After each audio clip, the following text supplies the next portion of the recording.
नमस्कार, मैं रोहित शर्मा। आप मेरे साथ में हैं दिल से रोहित चैनल में। दोस्तों, राजस्थान की दौसा एसटी लोकसभा सीट एक ऐसी सीट है जिस सीट पर ऊँट किस ओर अपना करवट बदल ले, यानी यहाँ के जो वोटर हैं वो किस ओर अपना रुख कर ले, इसके बारे में कोई ठीक तरह से आइडिया नहीं लगा सकता। क्योंकि जिस तरह से मुरलीलाल मीणा ने भी अभी हाल ही में कहा है कि यहाँ पर मोदी लहर नहीं चलने वाली, यहाँ पर जनता लहर चलने वाली है, तो मुरलीलाल मीणा के इस बयान को भी हम हल्का नहीं ले सकते। क्योंकि हमने देखा है 2009 के लोकसभा चुनाव में जब डॉक्टर कुणाल मीणा यहाँ निर्दलीय प्रत्याशी थे, तो यहाँ पर जो भाजपा के कैंडिडेट थे रामकिशोर मीणा और जो कांग्रेस के कैंडिडेट थे लक्ष्मण मीणा, दोनों की जमानत जब्त हो गई थी।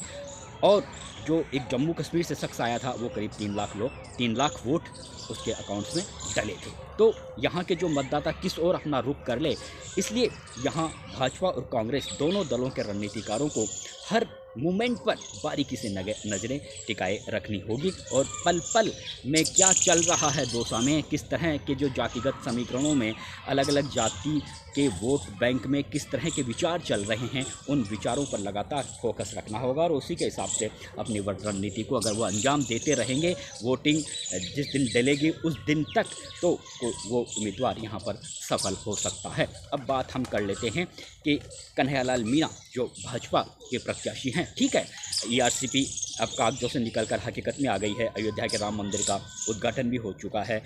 प्रधानमंत्री नरेंद्र मोदी इस सीट पर लगातार फोकस रख रहे हैं, लगातार उनकी सभाएं भी हो रही है। इससे पहले भी दौसा में सभाएं हुई हैं। अब वो 12 अप्रैल को दौसा में एक बड़ा रोड शो भी कर रहे हैं। लेकिन सबसे बड़ी दिक्कत यहाँ पर इस समय भाजपा के लिए सामने ये आ सकती है कि डॉक्टर कुणाल मीणा के जो एक समर्थकों का एक जो वोट बैंक है, उसमें मीणा समाज के वोटर भी हैं और अन्य जाति समाज के वोटर भी हम कह सकते हैं। तो उन जो समर्थक है डॉक्टर कुणाल मीणा के, उनमें इस बात की नाराज़गी है एक वर्ग में। अब मैं ये नहीं कह सकता कि पूरे के पूरे नाराज़ हैं, कितने नाराज़ हैं, लेकिन नाराज़गी एक वर्ग में ज़रूर है। वो नाराज़गी इसी बात की है कि डॉक्टर कुणाल मीणा के लिए वो आस लगाए बैठे थे कि मुख्यमंत्री बनेंगे। विधानसभा चुनाव के नतीजे आने के बाद में उन्हें लग रहा था कि डॉक्टर कुणाल मीणा ने काफ़ी मेहनत की थी 5 साल तक, फिर मुख्यमंत्री भी नहीं बने, उप मुख्यमंत्री भी नहीं बने, कैबिनेट में विभाग भी सही नहीं मिला।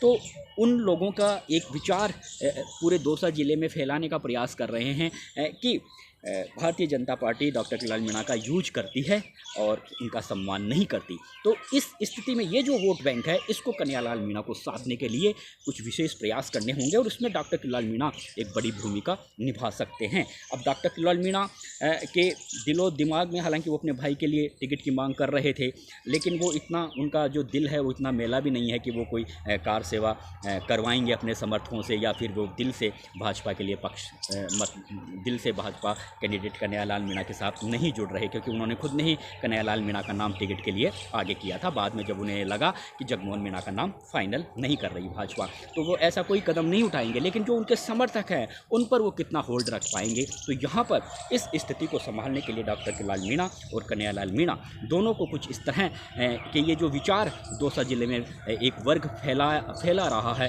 कि भाजपा कुणाल मीणा का सम्मान नहीं करती, तो उस वोट बैंक को साधने के लिए वो जुड़ा रहे भाजपा के साथ। भाजपा का वोट बैंक है लेकिन वो जुड़ा रहे, तो उसके लिए कुछ नए प्रयोग करने होंगे। ठीक इसी तरह से हम ये कह सकते हैं कि जो मुरलीलाल मीणा है वो कांग्रेस के कैंडिडेट हैं और जो गुर्जर जो समाज है वो 2018 के विधानसभा चुनाव के बाद से ही कहीं ना कहीं कांग्रेस पार्टी से काफ़ी नाराज़ चल रहा है, क्योंकि वो सचिन पायलट को सीएम पद पर देखना चाहते थे, लेकिन अशोक गहलोत उस समय बाजी मार ले गए थे। तो उसके बाद से एक नाराज़गी छाई हुई है। हालांकि दौसा लोकसभा सीट पायलट परिवार का गढ़ मानी जाती है। जब ये जनरल सीट थी तब राजेश पायलट यहाँ पर 5 बार सांसद रहे, उनकी पत्नी 1 बार सांसद रही, सचिन पायलट यहाँ पर सांसद रहे। लेकिन अब ये एसटी सीट हो चुकी है, इसलिए एसटी सीट होने के बाद में यहाँ पर अभी कांग्रेस पार्टी का खाता भी नहीं खुला है। तो ये यहाँ पर करीब 2 लाख गुर्जर वोट हैं। तो इस गुर्जर वोट बैंक को साधने के लिए मुरलीलाल मीणा या सचिन पायलट, अगर सचिन पायलट ये सोचे कि मेरे जेब में पूरे के पूरे गुर्जर वोट बैंक है, तो वो ये ऐसा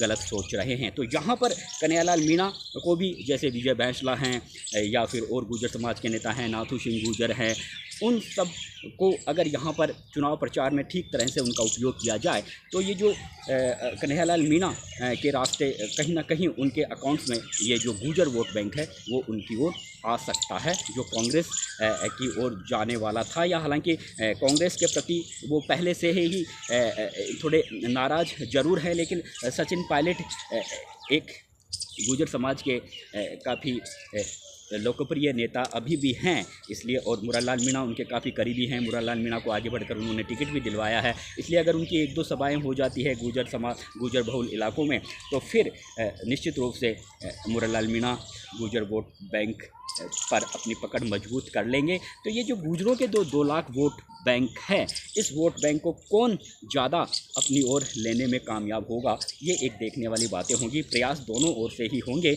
लेकिन अब हम वापस आते हैं ब्राह्मण वोट बैंक पर। यहाँ पर ब्राह्मण करीबन 3,50,000 के आसपास ब्राह्मण वोटर हैं, और ब्राह्मण वोटर में ऐसा नहीं है कि कांग्रेस पृष्ठभूमि के भी वोटर हैं, लेकिन आप सबने देखा होगा कि अयोध्या के राम मंदिर के उद्घाटन के बाद में देश भर से कांग्रेस पार्टी के नेता कांग्रेस छोड़कर भाजपा को ज्वाइन कर रहे हैं। तो अयोध्या का राम मंदिर का ये जो उद्घाटन हुआ है, ERCP का मुद्दा है, तो ये जो राम मंदिर वाला मामला है, और हिंदू मुस्लिम का भी कहीं ना कहीं ये मामला आ ही जाता है वोटर के दिमाग में। तो ये जो विषय हैं, इस विषय को लेकर जो ब्राह्मण समाज के वोटर हैं, उस पर कन्हैयालाल मीणा यानी भाजपा को यहाँ पर थोड़ा फ़ायदा मिल सकता है, और उन वोटरों का भी मिल सकता है जो अब से पहले कांग्रेस अकाउंट में डलते आए हैं, ब्राह्मण वोट बैंक। तो ये जो यहाँ पर मुरारलाल मीणा को आगे अपनी रणनीति वो किस तरह से अंजाम देंगे, ये देखने वाली बात होगी। लेकिन यहाँ पर कन्हैयालाल मीणा के रास्ते कहीं ना कहीं आसान जरूर हो रहे हैं, और लगातार प्रधानमंत्री नरेंद्र मोदी की जिस तरह से सभाएं हो रही है, ERCP का मुद्दा, अयोध्या के राम मंदिर का मुद्दा, और जो राष्ट्रवाद वाले जो मुद्दे हैं, ये सारे मुद्दे ये दौसा के ही नहीं है बल्कि पूरे देश भर के मुद्दे हैं। लेकिन मैं बार बार यही कहता हूं कि जो दौसा की जो राजनीति है, जो दौसा का जो वोट बैंक है, वो किस ओर करवट बदल ले वो कुछ कह नहीं सकते। इसलिए अंतिम समय तक यहाँ पर अपनी रणनीति को अंजाम देना होगा दोनों ही प्रत्याशियों की ओर से, और कौन और पल पल का जो चुनावी मैनेजमेंट होगा उस पर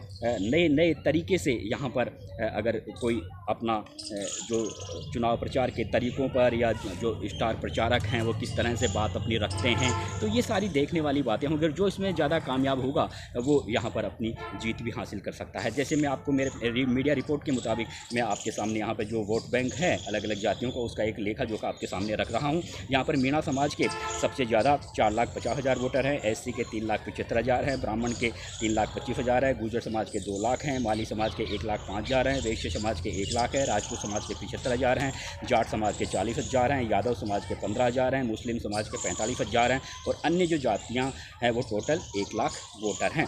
तो यहाँ पर मैं ये आपको बता दूं कि यहाँ पर माली समाज के भी 1,05,000 वोटर हैं।